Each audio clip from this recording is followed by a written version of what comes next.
Christ is our victory. Daily meditations on great texts from the Book of Books.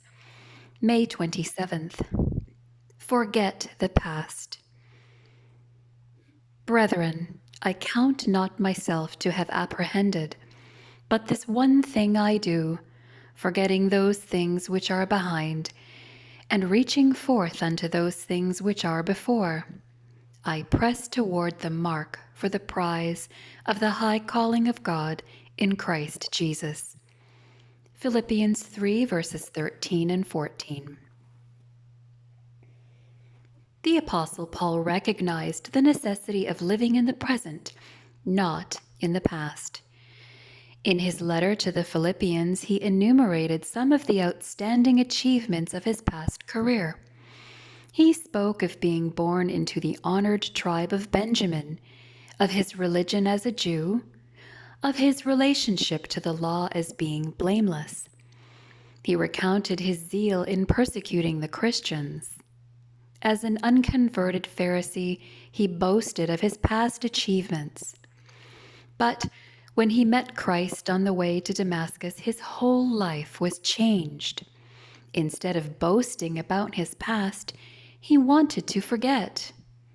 It was painful for him to recall his pride, so he said, forgetting those things which are behind, I press toward the mark.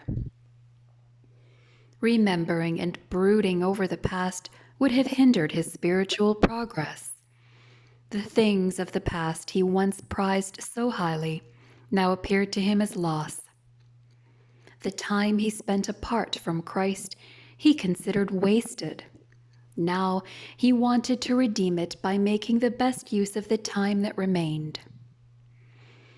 We would make much more progress if we said goodbye to the past. The root of bitterness that is nurtured by brooding over past wrongs done to us would die if we neglected it. Then our time could be spent in present activities, and our spirit would be buoyed up by the blessed hope of the future. It was when the Israelites thought back on their life in Egypt that they murmured against the Lord and their leader Moses and went back into Egyptian idolatry.